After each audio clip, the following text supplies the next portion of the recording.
underneath a lot of these holes. Don't miss it in certain spots, and that's what Scottie specializes in. And I love Scottie Scheffler this week only because the greens here are very firm. We know that California has had a definite drought over time, but these greens being the smallest on the PGA Tour, you have very small targets to hit at. He hits it from the stratosphere and it comes down very soft. So I think that certainly lends it into such great play.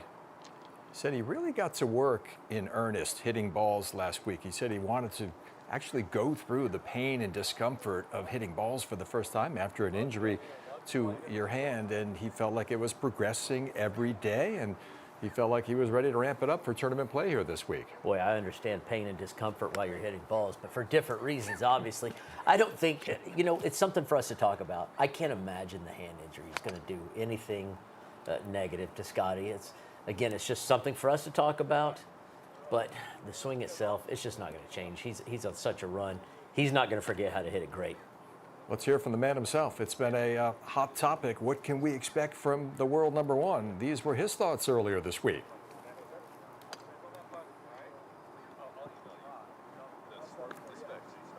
All of my golf ball, I think, is what enabled me to not make a lot of mistakes, and that's knowing, like, having a good feel for my swings so I know how to manage my way around the course, playing the appropriate shot. And I made plenty of mistakes, but I think it's more about managing where the miss is. And when I have a really good feel for where the club is, where I did for a lot of last season, I'm able to really work my way around the golf course. And it's a lot simpler than just not making a mistake. And it's easy to say play it to the middle of the green, but at the end of the day, you got to hit the shots. And I think at times last year I just had really good control of my ball, and that's how I was able to avoid the mistakes.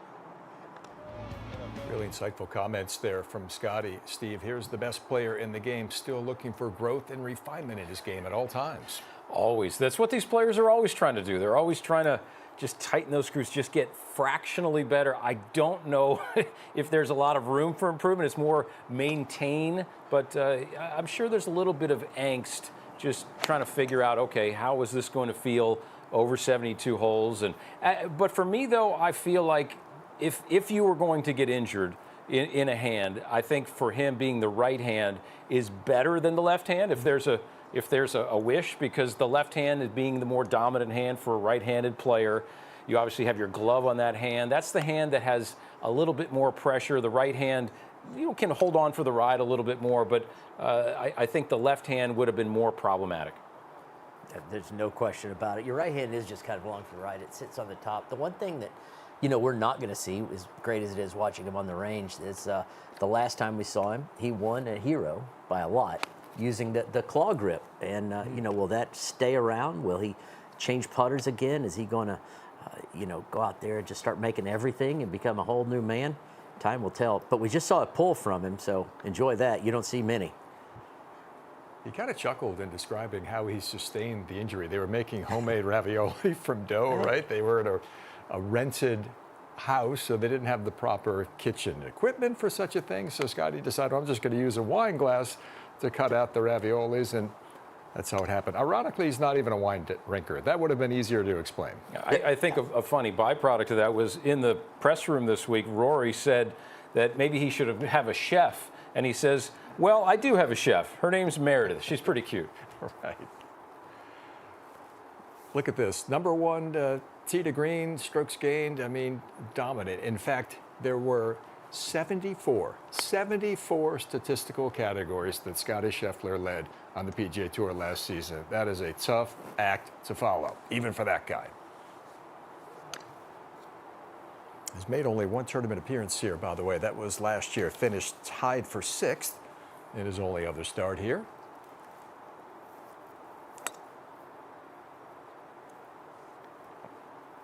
Accept and embrace. That's a great sweater there Teddy Scott's got. I'm sure he's accepted and embraced a lot of trophies this year, and Teddy a few dollars on the side. Well, here's a guy who loves competing in California. The bulk of his PGA Tour career resume includes victories in the Golden State, where Max Homa grew up in Valencia, outside of Los Angeles. Finished 89th in the final FedEx Cup standings a year ago. You saw a quick peek at that graphic. Needs to improve on that. He's fully aware of that, Steve, and he's made a little alteration, let's say, to his swing, trying to cover it a little bit more of his chest. It's a different move from Max Homa, isn't it? Well, it is, and he's got a whole different coach as well. He worked with Mark Blackburn in the past. Now, John Scott Rattan from Congressional Country Club, and yeah, it's very interesting, right? All these players, you wonder. I mean, Max Homa, wonderful year a couple of years ago. Last year, just didn't quite find the mojo. Kind of, he felt like he was. He said that he was just throwing mud at the wall to see what would stick. That was kind of his mentality on the golf course. I remember him at the PGA Championship when I was out at Valhalla last year, watching him really work on his posture, and there was just a lot of things that he was thinking golf swing. And when you focus too much on the swing, you lose sight of the target. And he lost sight of the target in a big way. Get uptight as well, tense, you know, when you start thinking about your swing. And honestly, if you can limit it to one thought all the time, maybe two, all right, that's fine. All golfers do that pretty much. But when you start to wonder which is the best way to go about hitting this particular shot, and you could feel it throughout your swing on the golf course, trust me, that's a horrible way to play golf and a bad feeling. So Max Homa, part of the field of 80 this season, and 45 of the top 50 in the world are here, including that man there who captured the first event of 2025, the century, in record-shattering fashion, 35 under par to win in that limited field event at the Plantation course. He was dominant and an unstoppable force that week. That was just an incredible, incredible week. And I honestly, because the ball wasn't rolling out as much, thought, well, it's playing longer. Kapalua, it might not be that birdie fest that it always is. Well, I was way, way, way off. Imagine birding every other hole except for twice and still losing the tournament by one, because that's what he did, 35 under in a 72-hole tournament. And Steve, one of the trademarks of the Matsuyama move, at least in the early years of his career, the Hideki Hezi at the top, was reduced for a couple seasons, and now it seems non-existent, really. Yeah, there was a tiny bit right there, but yeah, overall, you're right. It's very interesting how we see it sometimes and we don't see it other times. It's a timing mechanism for him, and to shift back and forth is always very curious. But I really, you just can't doubt his ball striking. I mean, being second right now in strokes gained approach. I mean, he's always in the top 15. He's really sat in that category for the last 5 years. There's his strokes 1.5 and a little change there ahead of the field. But he will work on his game as hard or harder than anybody. He will keep those. Doing some work with our buddy Fast Eddie Fernandez, the senior long drive champ, adding a little speed. I mean, listen, there's never too much speed, and especially the way the game is nowadays. And as long as you do it the right way, and I'm sure Eddie knows exactly what he's doing. He knows how to launch a ball like you've never seen. As long as you do it the right way and gradually, it's not a bad thing. We're learning how to do it. It's not that taboo thing, I'm chasing speed like it was a long, long time ago. But going back to his pause at the top, and I'll kind of ask you, Steve, isn't that kind of a dangerous thing to play with, like a little bit more weight, a little weight, because the timing on the downswing, if you don't match that up, I mean, all bets are off.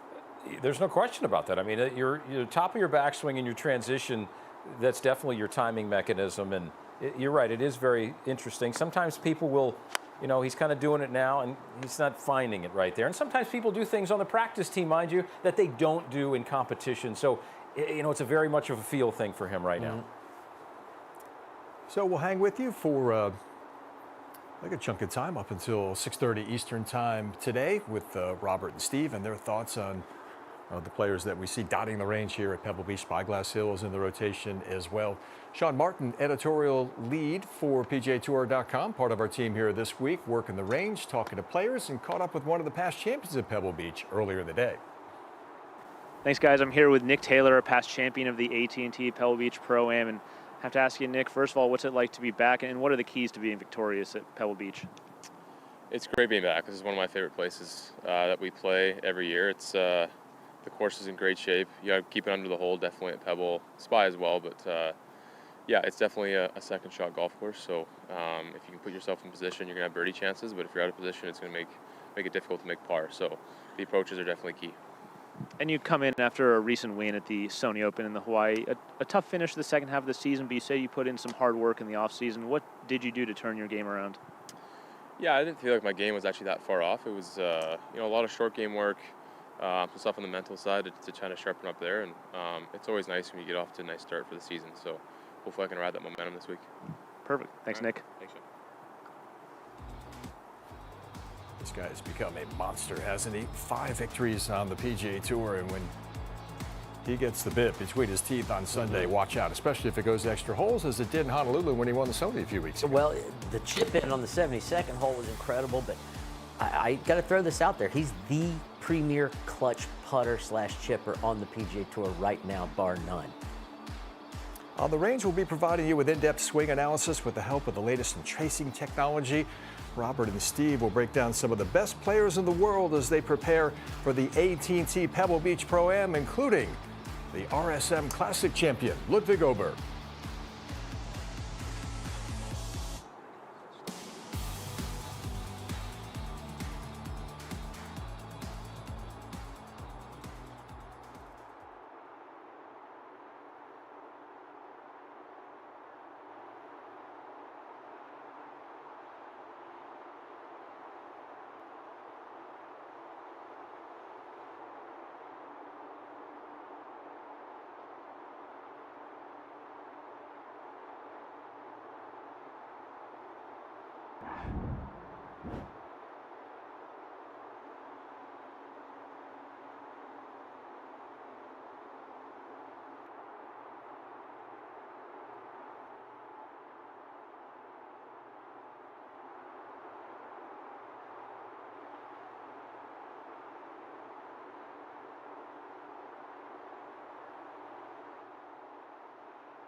Fifth tournament of the PGA Tour season, third straight in the Golden State of California, coming off last week's Farmers Insurance Open. Ludvig Aberg was in the field last week fighting the bug, that flu that was coursing through the locker room, and he gutted it out, got through 72 holes, finished tied for 42nd, looking to build on that this week, and this young Swedish sensation spoke with our Sean Martin a little bit earlier. Thanks, guys. I'm here with Ludvig Aberg, runner-up in last year's AT&T Pebble Beach Pro-Am. And first, Ludvig, have to ask, how are you feeling after last weekend? I'm getting there. I'm definitely getting there. It's been rough last couple of days, but we're here and trying to prepare as well as we can for tomorrow, and looking forward to a good tournament coming up. Approach play, always crucial at Pebble Beach with these tiny greens. And the stats say you made a pretty big jump in strokes gained to approach the green. Is there anything specifically you worked on last season to kind of jump into the top 25 of that stat? Yeah, a couple of things. I think first off, I got Joe in the bag, making me hit some better decision, making those things a little bit easier. But I feel like I'm swinging it better. I'm able to have a little bit of a stronger face, kind of coming down in the downswing, which allows me to turn a little bit more and be more on top of it. So I guess those two things kind of coming together has improved my approach game. Perfect. Well, thank you, Ludvig, and have a great week this week. Thank you. All right, thank you, Sean. Appreciate some of Ludvig's time as well. We'll check in with his range session in a little bit, but we'll see what Big Tone is up to at the moment. Looking at video clips of his swing, can we assume? Newborn baby, I think, is go. what he's looking at. Yeah. Now fresh. Number 6. Let's add another one to the clan. A half dozen, a couple of sleeves for Tony and his wife. He's going to have, the foursome is done on the golf course. He's going to need 2 groups and a big golf cart for sure. As consistent as they come out here in terms of FedEx Cup playoff productivity and making it to the Tour Championship. That man has done it 8 straight years. Rory's done it 7 years by comparison. Finau's 8 straight, even more impressive. I think really, I equate him to, he's basically has a Ferrari engine that he drives in about 3rd gear. I mean, if you think about what he does, we've seen him in the past. He could get up to 200-mile-an-hour ball speed. He has that capabilities. He plays in the mid to low 180s. That's kind of where he's most comfortable and where he can find his golf ball after he hits it. But if you watch his swing, one of the things that's very interesting about his swing, you watch his right foot, and he usually keeps his right foot very grounded, and that's really.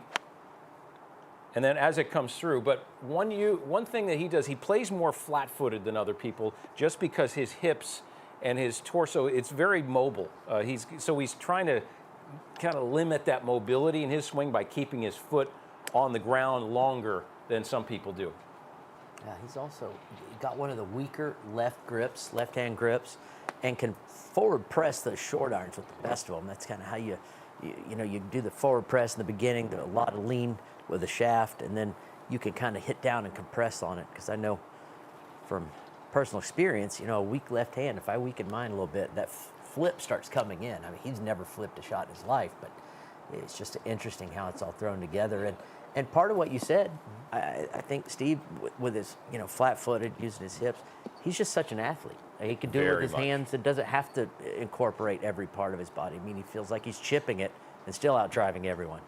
Yeah, there's a great view of that left hand that you're talking about. Very flat, really, from the back of the left forearm all the way down to the wrist. There's no cupping nature to it at all. Little forward press, and then he pulls the trigger. But it's a controlling mechanism for his club face, without question. It's a stable foundation with those size 15s plugged into the ground. That doesn't hurt either. He's got some great shoe game. Come on. Oh, yeah. There we go. There's kind of a left grip. look. Yep, there's a look right there. Right hand a little bit more on top.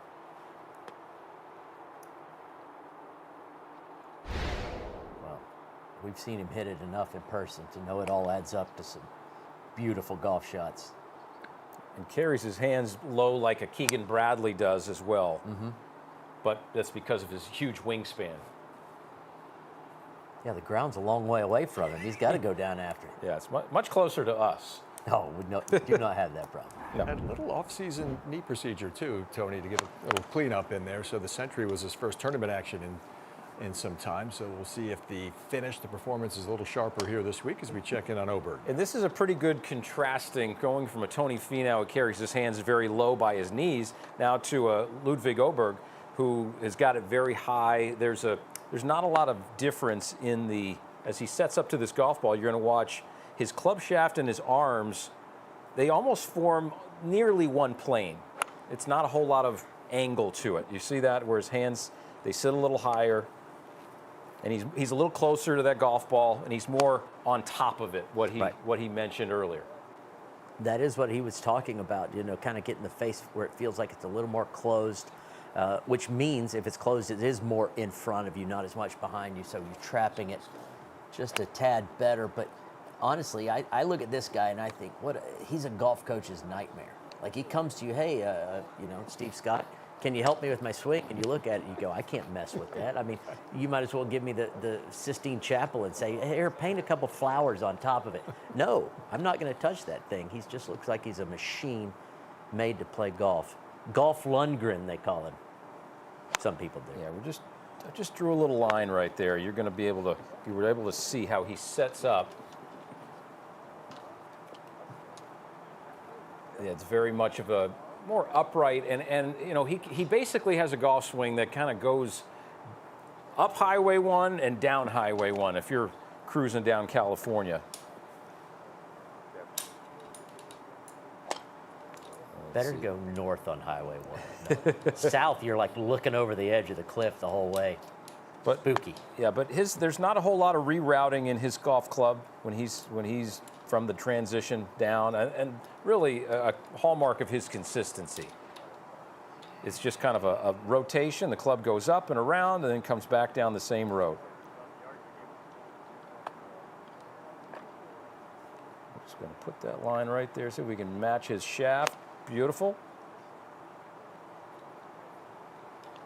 It's very up and down. Think about some of the other high hands and high upright swingers of the history of golf, from Jack Nicklaus to back to Byron Nelson to Vijay Singh, and nice high left arm like that. Hale Irwin is another player that comes to mind in the history of golf. Justin Thomas. Very high left arm, yes. Davis Love III. Davis Love III. Yeah, I mean, it's the body type, right? It's very tall, lanky.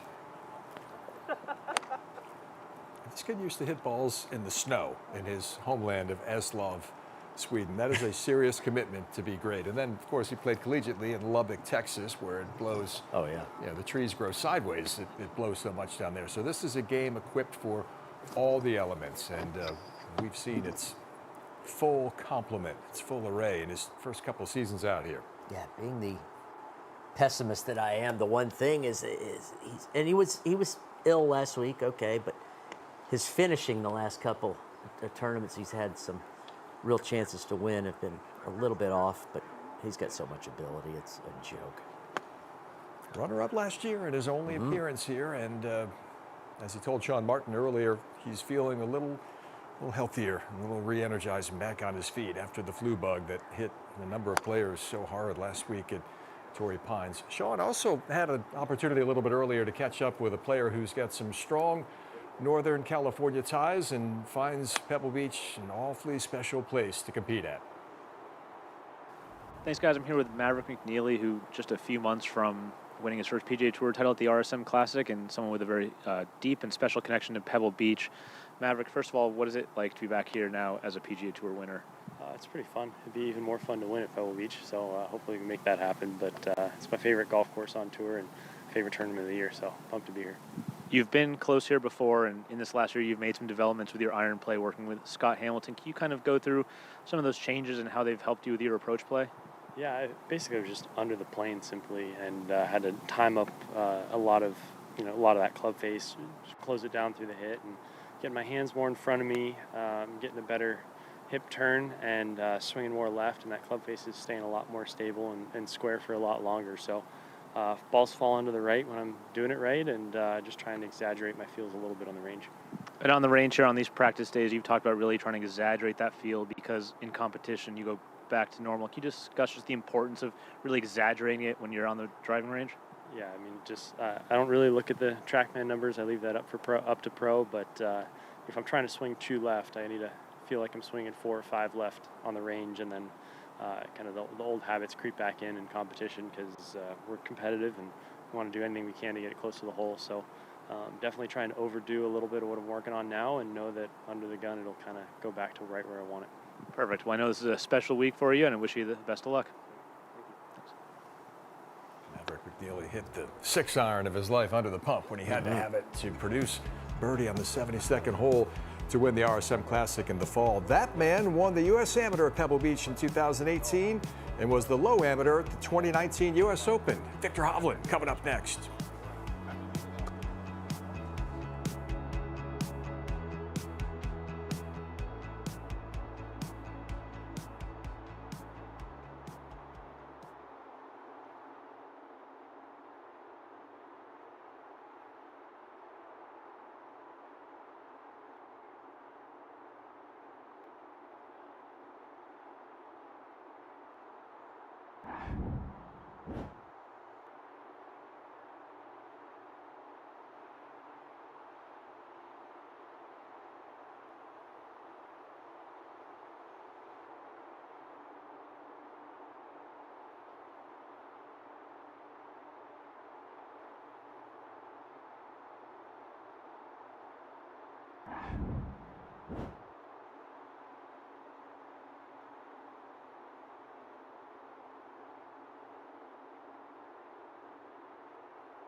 It is the eve of the AT&T Pebble Beach Pro-Am. Opening round begins on Thursday here in Northern California. And there is the 2023 FedEx Cup champion, Viktor Hovland, whose most recent win came at the Tour Championship in Atlanta, is making his fourth start here in the tournament. And best finish tied for 13th in 2023. Great memories for Viktor, who won his U.S. Amateur during his collegiate days at Oklahoma State right here on these hallowed grounds 7 years ago.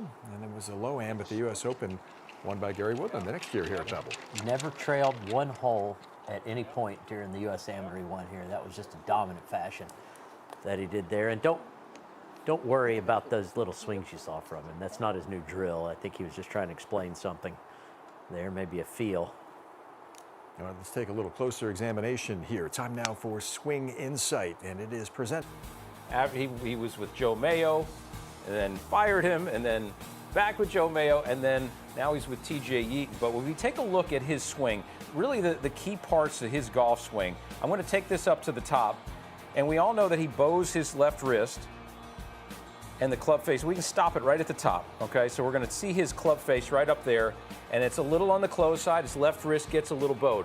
This, to me, is a fade-only position. I don't think you want to play a draw from this position. And what he tried to do in 2024, as we take this all the way down, he tried to add more draw elements to his golf swing, which it just kind of doesn't make sense given where he is at the top.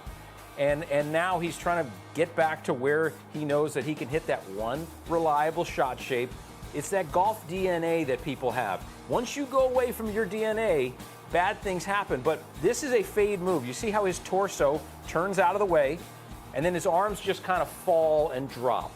And that's the fade move he's trying to get in. He's almost letting the club just try to catch up to how his body is rotating through the golf ball. So it's a fade move. He's got to do it. It is an interesting move. I mean, it's unique. It's one to his own. But I think, you know, the cliches are cliche for a reason because they're mostly true.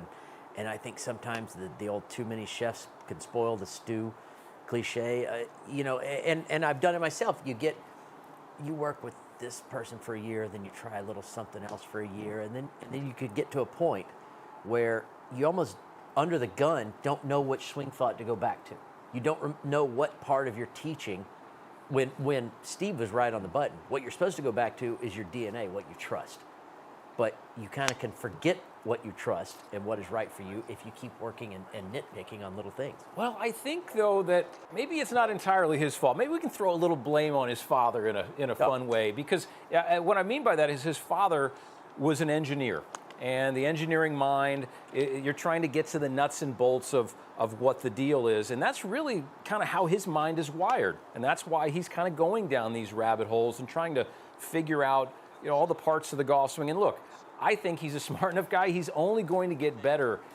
There's players been in the past in golf history that go down rabbit holes and don't come out of them. Yep.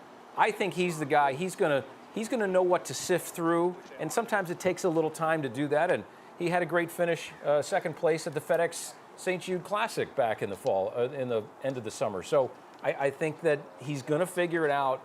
It just takes a little time. Tied for 36th at the Century in his only other start this season. Remember, prior to the tournament, Viktor broke his right pinky toe after he slammed his foot into the bed frame and competed that week and had a middling finish in that limited field event. All right, let's duck in and see what Matt Fitzpatrick is up to. Guy that has picked up a lot of speed over the last couple of years, hasn't he? And trains hard on it. You can see in his bag that little yellow nub. That is that weighted club that he swings, and it is, there it is right there. And it's something that he will take out and go violently at. It's very heavy. And I tried that once in an effort to get a little more speed, and then, you know, got the tendonitis right off the bat. But Matt has really done some work with it, and he's done great work with it. But we've mentioned a couple different grips. Fitzpatrick may be the strongest left-hand grip. Finau earlier with the weakest. Fitzpatrick probably the strongest. Both play mostly left to right. Steve, talk us through it here. What's going on with the input data here with Matty Fitz? Well, that's his DNA. We talk about DNAs of players. This is his DNA. I mean, since the age of about 15, he has, charted down all of his golf shots that he's hit. Obviously, he's taking some measurements there with his launch monitor and putting all that into the equation too. And when he plays golf, he's charting down every single golf shot that he hits. And over time, you are able to predict what's going to happen. I mean, he's played here several times, and so you're going to be able to take what you did on the 12th hole a few years ago and use it to your benefit in a week like this. And so all those sorts of things really play into it. Here's back in 2020. Yeah, we heard from Nick Taylor earlier when he chatted with Sean Martin on the range.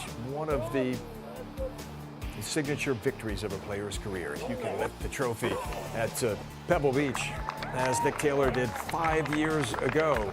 It had been a minute since his first win. He won in Jackson, Mississippi, and then went a good 5-6 years between victories 1 and 2, and to par the last at the 18th for victory at Pebble. Something special. That was absolutely. It's a big lead there at the end. He won by 4, but right now known for his last 3 wins, the clutch way he's won them, the bomb at the Canadian Open, 73-footer in the playoff, and the way he finished at Phoenix to break Charlie Hoffman's heart. He just kept making putts. He wouldn't stop making putts at the end.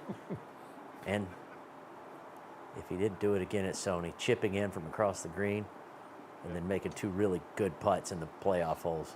Yeah, I think he likes that adrenaline rush of the chase, and to like all these players do. It's a drug that they want it more. I listened to a podcast recently, a great podcast, and it was he talked to his wife Andy. Actually, was on the podcast, and she said, that he's the champion of Mario Kart.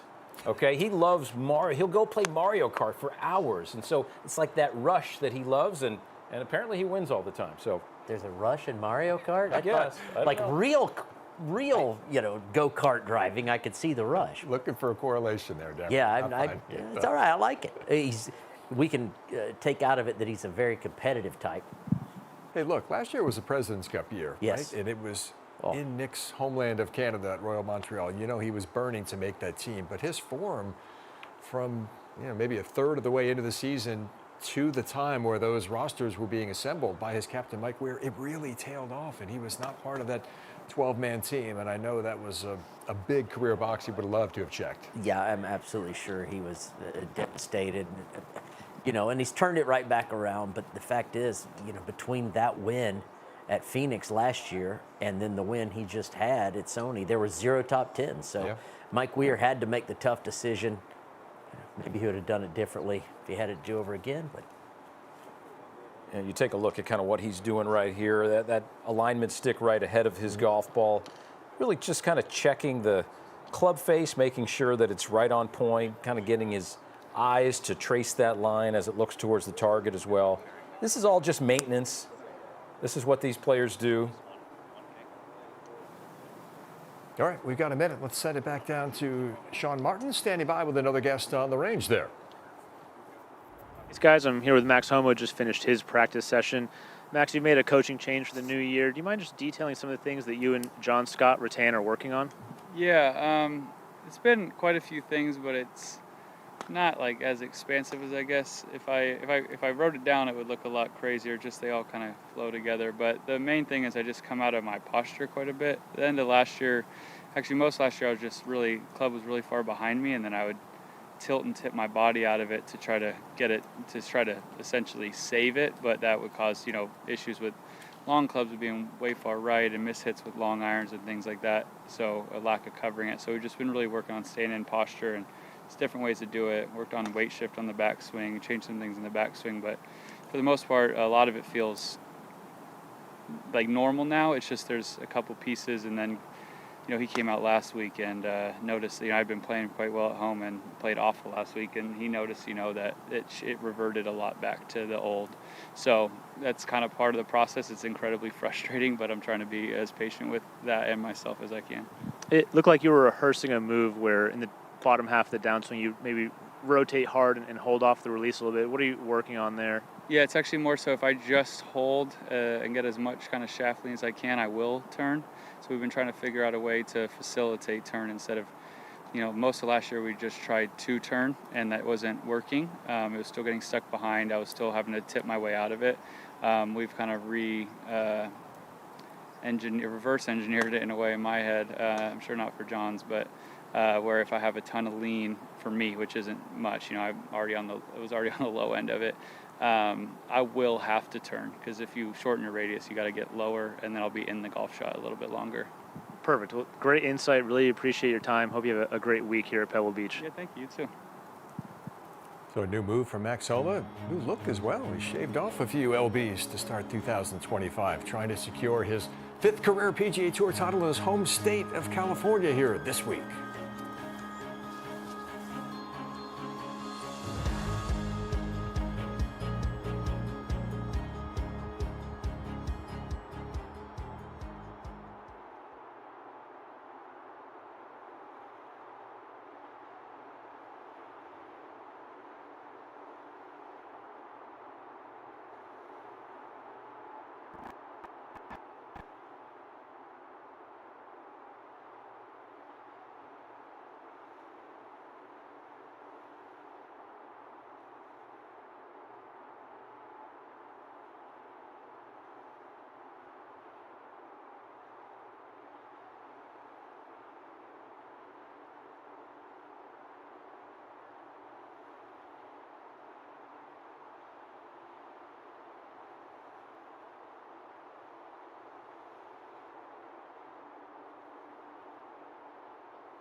We're about halfway through the show. We haven't mentioned the defending champion yet. Let's give him his due. What a performance from Wyndham Clark in the 3rd round on Saturday last year. That was an eagle at the 6th. This would, of course, prove to be the final round of the tournament because of those extreme weather conditions. They weren't able to play on Sunday. Beautiful little tee shot to the downhill 7th here.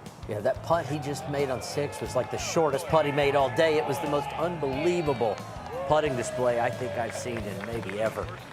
For a guy that's known more as a ball striker and length, he just stood up to putts like this one, and the hole must look like a wash tub. The 8th hole is no joke either. That is one of the toughest second shots in golf right there. Try reading that green too. I mean, he made that putt right in the center. It is tough. How about one more here at the 9th to go out in 28 on Saturday last year? Why not? They're not just going in. They're dropping in. Like if the hole were the size of a Cheerio, that putt would have still gone in. Something special was brewing. Something historic, perhaps. Got a little tripped up by a bogey at 12, but it was a promising start to the inward 9 with a pearl of a shot there into the 10th, which led to a birdie, and he would stack another one up on the very next hole. Well, what you just saw right there was part of the reason why he was able to shoot 60. Everything was very soft. They played lift clean in place, and he did that a lot too. So that was the birdie at 11. Mentioned the bogey at 12, but had a chance to eagle the 18th to shoot 59 at Pebble Beach, and here it was. I mean, he left a putt just short on 17 and just short in the gut on 18. Now, will we have loved to see 59? Yes, but he knew that we probably weren't going to play, that was his last round. He knew he had the lead, so he did the right thing, lifted up there close, and ended up that being the winning putt right there. Two better than Matthias Schwab, Patrick Cantlay, David Duval, And Tom Kite in 83. And Kite, of course, would go on to win the U.S. Open at Pebble 9 years after that. That was the one where Colin Montgomery finished, went up in the booth, and Jack Nicklaus congratulated him for winning the U.S. Open because the weather got so bad, but he turned out he finished third. Jeff Sluman, our buddy, finished second to Tom Kite.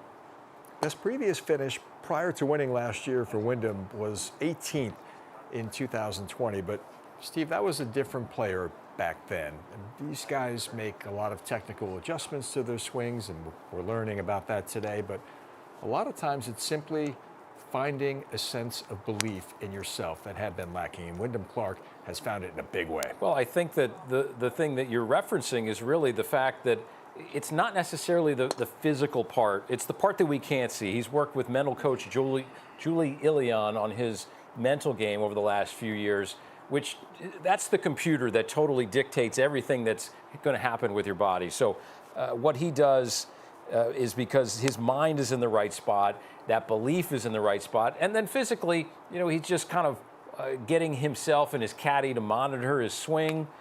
He doesn't really have a swing coach looking over his shoulder every day, and he tries to get to a point of being more neutral in his swing, and that's really the hallmarks of his game right now. He's keeping it very, very simple.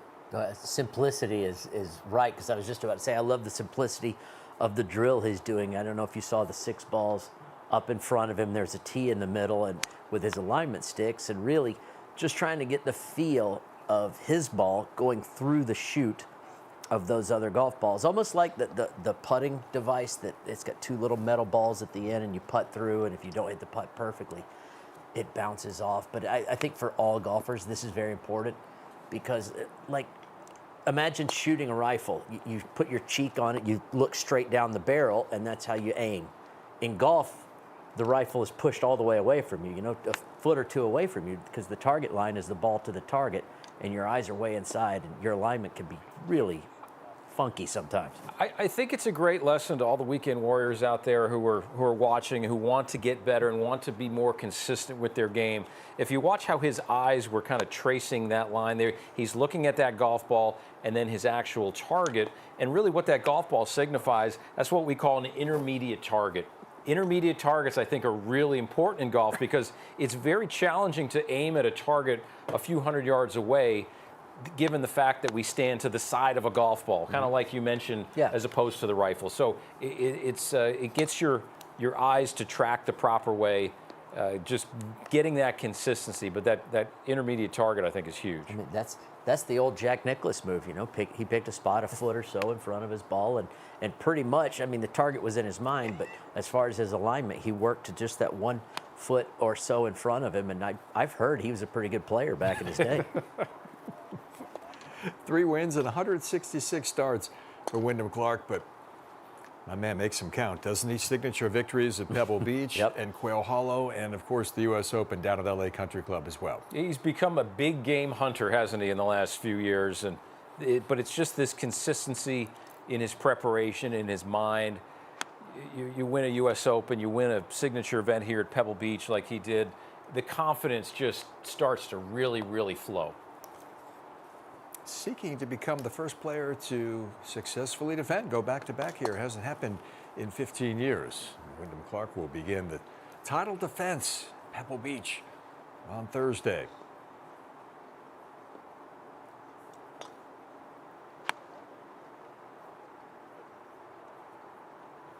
One of the high finishers in last season's final FedEx Cup standings, Wyndham Clark. And we're through 4 events of this 2025 season right now. Hideki is the man at the top. There were elevated points up for grabs at the Century. He picked off 700 of them. Sepp Straka, who won the American Express a couple of weeks ago, was second. Nick Taylor, Sony Open and Hawaii champion. Harris English just won for the first time in several years in a slog at Torrey Pines over the weekend. And then Sung J M is the highest ranked player without a victory in the standings. First ever Austrian-born winner on the PGA Tour. Sepp Straka has won 3 times now, and this is a very uncomplicated move, Robert. And I mean that as the highest of compliments. That is the highest of compliments you can get when you're talking about a golf swing. It's like there's not a lot of moving parts. Not a lot can go wrong. The timing is very simple. He hits it so good at times. It's a bit streaky, but he had it going at the American Express, where he missed 3 greens through 3 rounds, I think it was. He missed a few more. Didn't set the record on Sunday, but he did exactly what he needed to, and just pretty much dominated. There was never a point when the tournament, starting on about after 36, where the tournament didn't feel like it was his.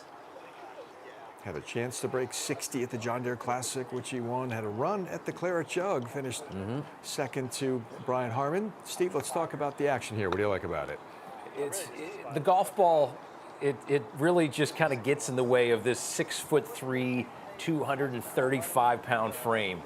You don't have to have a lot of brute force when you're that big. It just kind of naturally happens, and so the ball can jump off there pretty good. But yeah, I think a lot of the success that he has had is really the work with John Tillery. He's been working with John Tillery since 2021, and they've really kind of worked on keeping his arms, legs, and chest really in sync with the golf ball. If you can get your torso and your arm swing to match up in the golf swing, you are going to be very consistent in this game. It's when those arms kind of start running away from you, either on the backswing or the through swing, where you're not syncing it up and timing it up properly. But he certainly has, and it's only developing more and more confidence each and every win. Once you start winning a few times, it breeds winning, and he's definitely doing that. Sepp and his caddy, Dwayne Bach, by the way, could anchor the offensive line at the University of Georgia, where Sepp played his college golf. Could you imagine trying to move Dwayne Bach off the line? Forget it. That guy is stable, strong man. He was a good player back in his day. I played on the Canadian tour back in the day with Dwayne Bach. Sepp Straka will play with Hideki Matsuyama in tomorrow's opening round. Well, let's just kind of watch. I'm going to draw a couple lines here. Let's watch how his torso and everything turns away from this golf ball with this wedge shot. His hands, I'll call this the cone of consistency right here. His hands kind of go up through that cone right there. Club beautifully positioned. Now he'll set the club and kind of lay it down just a little bit to get it back right where he get to deliver the golf ball. And there's that beautiful impact. I mean, this is what you want. And he's only hitting a wedge here, but you look at that back left hip pocket. It starts to move out of the way. And it's just exits around to the left. Great rotary component to that golf swing. Hands fairly quiet. Although the hands, they definitely play a part in the golf swing, but the rotary component of his golf swing is definitely something he focuses on. It just doesn't look like anything can go wrong and outside of timing, but what's this here? We've got an alignment rod under his right arm. You could lose an eye doing this if you're not a professional, Swanee, but I think very much to what I was just saying, the rotary swing is very good, like you said, but the only thing that really can go off, it appears, is just timing. And with this rod under his arm, he kind of can feel like he keeps that going. And, he can't get that club in the flip position where he's a little too far ahead. He just keeps rotating that through. The club stays in a nice lagging position. Such a simple, consistent move. You see on the right side slab over there, all the tight grouping of golf balls. This is why these guys love to put wedges in their hands. If they want to lay it up to their proper number, they know that their lob wedge goes 92 yards in the air. And they repeat it, and give themselves a lot of good birdie opportunities. A lot of guys will tuck a towel or a head cover under glove, the armpit, a little less perilous, but the intent is the same. Just kind of keeps everything connected, right? Yeah, I mean, if you, like I said, if you risk bodily injury on the range, how tough is it to face Scottie Scheffler on the course? All right, Sepp Straka, one of the winners in the opening 4 events of this PGA Tour season, as we send it back down to the range and check in again with Sean Martin. Thanks, guys. I'm here with Rickie Fowler, playing this week on a sponsor exemption. 4 straight top 25s dating back to the fall. What are some positive signs you feel like you're seeing in your golf game right now? I mean, just hitting some good shots and then starting to score a little bit better than I was last year. Swing-wise, not trying to get too technical or anything, as long as it's within reason. Making what we have work. Like I said, hitting solid golf shots and just trying to piece things together. I feel like there was some good signs in the fall after not having a great season last year and decent start to the year in the desert at Amex. So just having fun. Go play golf. Trying not to spend too much time on the range. You can kind of get lost into trying to get too perfect when it's about going out there hitting fairways and greens and just playing golf. What are some of those keys to your swing where when you feel them, your swing is working well? Keeping it simple. I mean, big thing for me is kind of the first initial start off the ball and getting the club into a good spot at the top, and then making sure that the body's working properly. So, with my trainer Derek, the work that we do in the gym and with therapy as well, making sure that I'm not having any limitations or things that aren't allowing me to do what I want to do. It's you can make it very complicated, but I think the kind of the simpler you can keep the swing thoughts or mechanics and what you're trying to work on. And like I said, hitting shots on the golf course, because hitting it great on the range is one thing, but if it doesn't translate over, it's going to be a long few days, sometimes just a couple days, and pack your bags. Keeping it simple is always a good philosophy. Thanks, Rickie, and have a great week. Thank you. Trying to put the pieces of the puzzle back together. He'll play with Viktor Hovland at Pebble Beach in tomorrow's opening round, and we'll check in on his range session when we come back.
Back with you at Pebble Beach on the range, providing in-depth swing analysis with a little help from the latest in tracing technology. Robert Dammer and Steve Scott breaking down some of the best players in the world as they prepare for the opening round of the AT&T Pebble Beach Pro-Am tomorrow.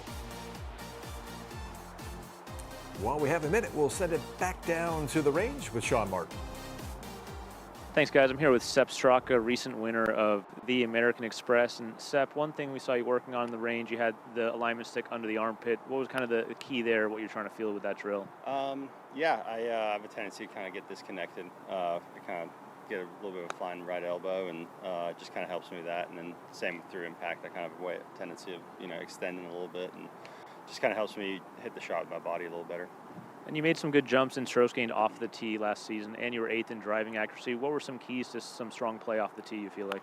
I think just the work we've been doing with Tillery over the last 3 years made my swing a little bit more consistent, a little better. And, I've lost a little bit of speed over the last 3 or 4 years, and I definitely think that's helped hit more fairways. Any specific changes to improve the driving? Nothing specific, no. Just the same pattern that I work on with my irons as well, yeah. Perfect. Well, thank you, Sepp. Have a great week. Absolutely. Thank you. Well, if you're a 15 handicapper, you have to understand you're not going to be able to swing the club like these guys, Right. but you can implement some of the same very basic drills that they use on the range. There's no question about it. And, you know, you feel like it's going off or like your timing's going bad, or if your right elbow's getting away from you on the backswing, you might want to try the old Sepp Straka move.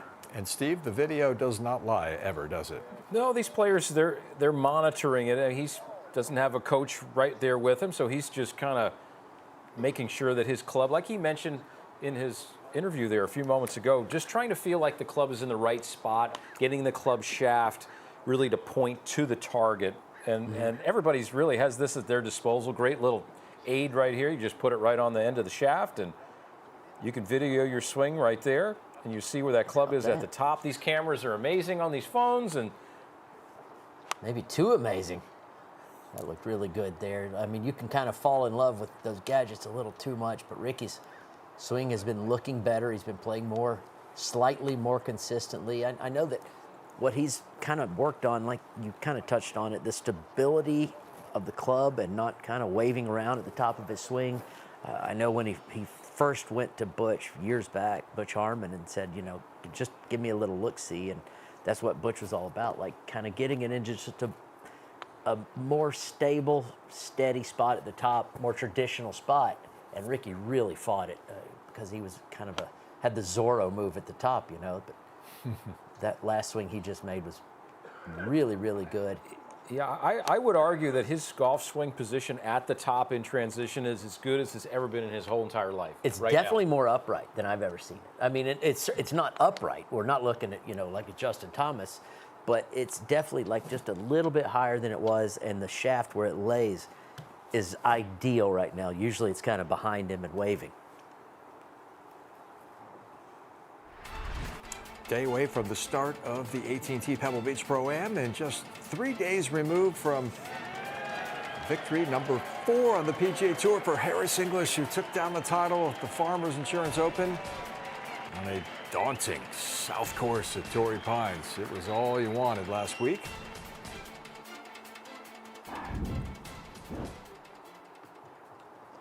Oh. Checking his phone, wanted to see if we're saying good things about his action. Well, one thing that he has tended to do over time is play well on very difficult golf courses. He's in the mix a lot more when the winning score is high single digits, somewhere in there. I know a few years back at the Bay Hill Invitational, he was right in the mix there and played great and on a very challenging golf course. And so, you know, some players really like that when par is a very good score, and Harris English is kind of like that. Yeah, he's just always been impressive. I actually got paired with a young amateur in a Korn Ferry event named Harris English years back. Same putter, by the way, same grip back then as he still has now on his putter. That's but right. It pretty much made up my mind that I'm good. It's time for me to step away. These kids are way too good, and I'm going the opposite direction. But Tall, rangy guy, Steve. Yeah. 6'3", and I've heard tall players say they prefer to take a narrow stance on the ball. Explain why that makes sense. Well, I mean, I think what happens is when you take a little bit narrower stance, you tend to rotate a little bit better. I think when you're tall, you have these long limbs down from your waist there, so you have the ability to shift. When you get too wide of a stance, essentially, you move laterally more. When your feet are closer together, you tend to rotate better. I think of Bob Tway in the past, had a very tall man just like him, but narrow stance like that. I think it kind of, we always try to find our matchups in golf. Everybody's got their, again, golf DNA, and this definitely works for him. Victory number 5 on the PGA Tour last week for Harris English. Justin Thomas just making his way to the range. We'll check in on JT when we return to Pebble Beach.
really encouraging start to 2025 for Justin Thomas, who was the runner-up at the American Express a couple of weeks ago. He also ran second in the fall over in Tokyo as well. So 2 of his last 3 starts, he's been right there with a second-place finish. The swing looks very good.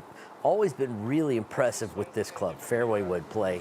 You remember Aaron Hill's, hitting it on the green and making eagle from 300-plus yards. CJ Cup, when they used to play in Korea, he had 5 wood in close to win with an eagle.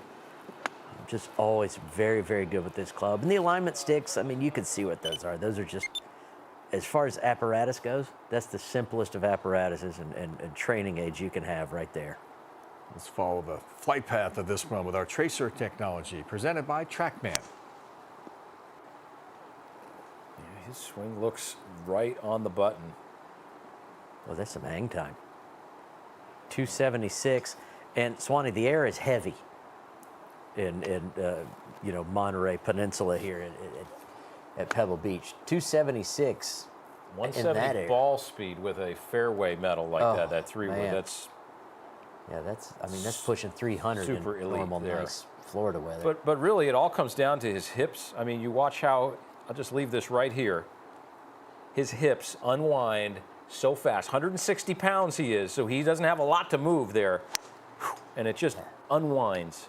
Maybe Sam Burns might be the only guy that has that unwinding just as fast as JT, but he really does unwind. And for most, I think if you're just, Joe 8 handicapper and you go to the range and try that, I'm talking to you, Swanee, of course.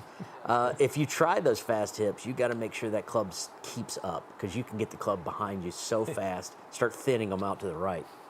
We're going to start measuring hip speed now? Are we that far down the technological road here? Oh, yeah. You get on Sure. these. There's all these gear systems and whatnot. I mean, if you have fast hips, you better have fast hands. That's why in the past, Tiger would actually do a drill to slow to change his change of direction to kind of time up the downswing, because his hips were so fast, he had to feel like his arms got in front of him a little bit earlier, almost like the club lowered before his hips actually turned. You guys, we spoke earlier about players bouncing around between swing coaches, right? Viktor Hovland, Rickie Fowler a little bit. The antithesis of that, Justin Thomas has worked with one man his entire life, his father. Yeah, absolutely. Sometimes simplicity works best. Hideki wins in record-breaking fashion. No one has gone lower relative to par in PGA Tour history than Matsuyama at the Century. Nick Taylor adds another title. That's 3 in the last couple of seasons for the Canadian. Sepp Straka wins for the 3rd time in the California desert in La Quinta. And winner of last week's Farmers Insurance Open. There you go, Steve, that 8 under par single-digit winning score for Harris English, who's standing by with Sean Martin. Thanks, guys. I'm here with Harris English, winner of Saturday of the Farmers Insurance Open. Harris, first off, you said you spent a lot of time in the offseason working on stuff technically. What were some of those things that you did work on before this victory? Yeah, Sean, I mean, it kind of goes back to I was 12 years old. For me, it's a lot in the takeaway. Like, if I can get my takeaway correct, I feel like my swing kind of falls into place. Contrary to that, if my takeaway gets off, then I'm spending the whole rest of the swing trying to fight that and combat that and make up for that flaw. So it's really just trying to have the most simple takeaway. I mean, recently we've kind of learned that it's all due to my shoulder alignment. My fault is when I feel like I'm hitting a fade. A fade is kind of a stock shot for me. I'm really good I like working it both ways. I like hitting draws as well, but kind of the shots I see is like a little drop right fade. And my fault in that is I'll get my feet a little open and then my body, shoulders, chest, torso a little closed, so it kind of fights against each other. Therefore, my tendency is to get my takeaway a little inside, the club goes low, gets a little shut, therefore it's pretty hard to hit a fade from there. So I'm always trying to fight the takeaway stuff, and then I also don't want to start taking my hands way outside just to get the club head out. So it's always kind of a balance of doing it correctly. So I always like to think I'm working on different things, but it's just kind of the same stuff I've been working on since I was a kid. And you got to kind of spin it in different ways to get me thinking and feeling different things. So yeah, that's kind of all we've been doing. But then the advice a couple weeks ago from your instructor, Justin Parsons, was not about technique, it was about playing golf and getting away from maybe playing golf, swinging back to playing golf. What did he tell you, and how did it help you at Torrey Pines? Yeah, we've always talked about it a little bit, but you kind of need a little push to get in that mode, because I'm not great about working or thinking about my swing on the golf course. I'm better at playing mode, playing shots, seeing different shapes, and that's kind of what we started talking about in Palm Springs. Really having more fun on the range, like doing some technique work, but then later in the week as I get closer to the tournament, starting Wednesday like today, hitting more shots on the range, getting the numbers that what I'm going to hit on the golf course, and hitting those shots to certain pins, and getting used to that, and getting more into play mode. I feel like I'm very competitive and love playing golf and seeing different golf shots, and it's more just about doing that instead of trying to get my takeaway perfect. Like, work on that, but then you got to switch gears and get into competitive mode and hit different shots and go play. Well, you were in play mode at Torrey Pines and played very well for your 5th PGA Tour victory. I'm sure it felt very good. Congratulations, and have a great week at Pebble Beach Pro-Am. I appreciate it, Sean. Thanks, Harris. World number 1, Scottie Scheffler is here this week. So is the former top-ranked player in the world, Jason Day, who's come close to winning here at Pebble Beach a few times in his career.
Gorgeous late afternoon along the Monterey Peninsula on the eve of the AT&T Pebble Beach Pro-Am. We're on the range here for Golf Channel for another 15 minutes until the bottom of the hour. John Swantek, Steve Scott, Robert Dameron, and Sean Martin, PGATour.com, gathering interviews today.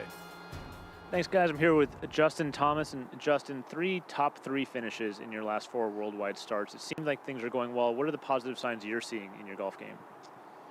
I mean, yeah, just I've been playing well. I feel like confidence is obviously there, but it definitely learned you obviously can't just kind of flip a switch to just become confident. I feel like I put in a lot of hard work and done kind of enough reps, if you will, to just feel like I'm back in a spot of where I need to be, and then from there it's just really trying to get in the mindset and the mental place while I'm playing of just going to play and kind of letting it all play out type thing.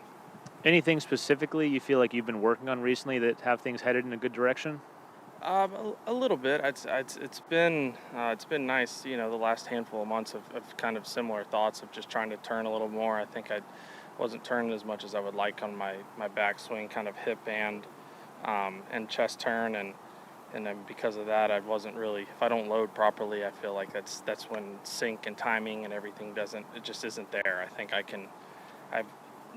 my hands, I can kind of make it work some, or maybe for a round, but over the course of a tournament, it's not consistent enough, I don't think, to hit the shots that I feel that I'm capable of hitting and want to hit. So it's I'm trying to keep it as simple as I can, and kind of find as many ways as I can to think about the same thing, because not everything clicks every single day on the range and whatnot. So been able to work with that a good bit the last handful of months.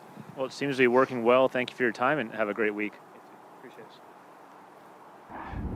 It's fascinating to listen to these guys. They don't view their swings as flawless and beyond reproach. I mean, we've heard terms like fighting it, trying to save it, thinking about it, working it, feeling it, all that, Robert. It's a constant internal battle, isn't it? Oh, no question. If you could mic up a guy's brain, the internal dialogue, that kind of, I mean, you could probably imprison them. But it's a constant fight. And that's why when you're a player, you talk about your go-to, something you trust when your swing's not there. And you've got to play a lot, and you can have that go-to, back in your stance, hold cut, whatever it is, something like that, some kind of punch shot. Sometimes even if you're driving it bad, swing harder, swing as hard as you can to free it up. But, when you play so much, you have that go-to. But no, if you expect for your swing to be in check, even somebody as great as Justin Thomas, for 72 holes, you're sorely mistaken. Well, with all the inconsistencies in golf that you've just mentioned, this guy right here on this property, he is as consistent as anybody. Think about, he's played 14 events here, 9 top 10s, 5 top 5s. He has not won yet here, but he has never lost strokes to the field in the strokes gained total category either. So as consistent as you could possibly be out here. That's why he's having a great time. He knows he's going to play well here. He shows up, he loves the Pro-Am atmosphere, really gets along. That's part of the lead up to this tournament and playing well. You're going to play with an amateur for the first 2 rounds. And so you have to have kind of the jovial mentality, because that's a very important part of this event. And he's got that personality that really lends itself to this format. His first ever top 10 was here. He was paired with yours truly on Sunday. So I'll take some credit for his consistency. Surely he saw how I played this golf course and we just copied that down, that strategy. I look at Jason Day, and he's one of a handful of players, actually a couple players that we just saw, JT, Rickie Fowler, who I'm waiting for a resurgence. Maybe not to be the best in the world, but to be a multiple winner. Scheffler's kind of got that best player in the world locked up for the time being. But to get back to, threatening in the big signature events and multiple wins per year, and a guy that you just feel like when he shows up any given week is a threat. I think Justin and Rickie are showing some consistency, little bits, JT especially, and that's what you want to see. You see him just around the leaderboard more often. And Jason Day has been doing the same. Wouldn't surprise me in the least if he's right there on Sunday. Well, there were back issues earlier in the career that were troubling Steve, and they necessitated an alteration to the move to relieve some of the strain on the back. But he's looked really healthy the last couple of seasons out here. Well, it was all about the joining forces with Chris Como, the great biomechanist of the golf swing, really trying to increase the mobility in Jason's hips. He had too much flex in his right knee, which was limiting his hip rotation. That was part of it. And then just getting more kind of, we'll call it stacked on top of the golf ball on the way through, instead of having any side bend too far to the right through the ball, which puts pressure on the back. He just changed his motion through the golf ball to relieve that pressure and all the rigors and all the golf balls they have to hit. Amazing. You think back to one of the best swings of all time, Sam Snead, at the top of his swing, his right leg was dead straight, and we at some point through our coaching just learned to keep it more bent and more stable, and we're going right back to old Sam's way. Will this be the week that Jason Day breaks through here at Pebble Beach? Live first round coverage, by the way, can be seen right here on Golf Channel starting Thursday at 3 p.m. Eastern.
Sungjae Im, highest-ranked player in the FedEx Cup standings at 5th without a victory. Played very well at the American Express, but curiously, this place would seem to suit his game like a glove, but it hasn't through the years. That's strange. And some players really don't like these greens. You know, the Poana greens, but there's different types of Poana. There's some types that are really good, and this, we used to give it we call it the old seaside bent.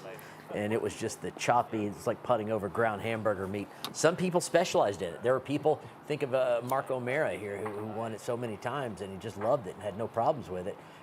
And some people just could never, ever get their mind around it. So his ball striking is always so consistent, you've got to think that it's that putter that he just doesn't like, reading the greens around here. Yeah, that Brandt Snedeker type of pop stroke really works great on these seaside POA greens.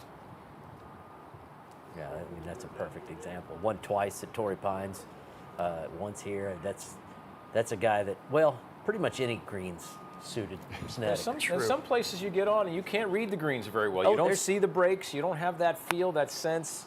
There's always a handful a year that you just, it flummoxes you. You just don't know what to do. And you are not easily flummoxed. No. Tough to flummox this guy. Machine-like precision, hitting greens through the years. 71%, that's solid. You clip 70% of the greens on the PGA Tour, you're going to land in the top 3 or 5 in that stat category every season. It's as calculated of a backswing as we have on tour. Slow, deliberate, and calculated. Oh. I defy you guys to nitpick anything about this swing for the last 20 years. Yeah. The moment I walk away, out of the cradle, swinging it just like that. Absolute thing of beauty. We can't really nitpick his outfits either. Well, maybe we could. Maybe we could. He's into the earth tones now. Yes. He used to not Very be so earthy. much. It's kind of a drab grays and browns now. He looks good in it. Doesn't matter. He's worked with his brother-in-law, Brad Malone, on his golf swing for a long time. Kept it very simple. I mean, there's not a whole lot that does go wrong with this swing. But what astounds me is his ball speed is right up there in the elite category, being somebody who's almost middle 40s in his age. So he can still pop that ball out there plenty far. It's almost monotonous brilliance, isn't it? Swing after swing for the last 2 decades for Adam Scott, who enjoyed a career resurgence last year, finishing 4th in the final FedEx Cup standings. Winning scores, 17 under par for Wyndham Clark, and he did that through 54 holes of work on the way to the title last year, shooting that 60 in round 3, which would ultimately be the final round. All right, let's pop back in. Before we say goodbye, I want to get to the picks. Who's going to win the tournament from the fellas here? I'm going to add a little spice to the recipe. I'm taking Scottie Scheffler off the board. So, Dameron, you get another minute to do your homework since I did that. And we'll start with Steve. Who you like? Well, I'm going to go with the outlier here, Jordan Spieth. Now, he's not an outlier on this type of golf course, though. He's played here 12 times, 6 top 10s, 9 top 25s. This man is itching to play some golf. It wouldn't surprise me if he really kind of fit into this format this week and played great. That's an out there pick. I love it. I like that you're sticking your neck out there. I hope you're right, frankly. I'm going with Justin Thomas, who I think has been playing well. We just talked about him. The swing looks great. The consistency has been showing back up. The putter's showing back up. And there's an orneriness to this guy. He is sick of not winning more. He's sick of answering questions why he's not winning. He's about to go on a stretch of great golf. I'm going with the guy whose record at Pebble Steve pointed out before and who you said you're waiting for the full extent of a resurgence, and that's Jason Day. I picked to win here this week at Pebble Beach. And there he is right there. That's good karma. He's in the rollout. It's been fun. Enjoyed being with you for the last 90 minutes here on Golf Channel. Enjoyed the company of Steve Scott and Robert Dameron, as always. I'm John Swantek. Thanks for hanging with us today, and be sure to check in for tomorrow's final round here on Golf Channel, the opening round at 3 p.m. Eastern on Thursday from Pebble Beach.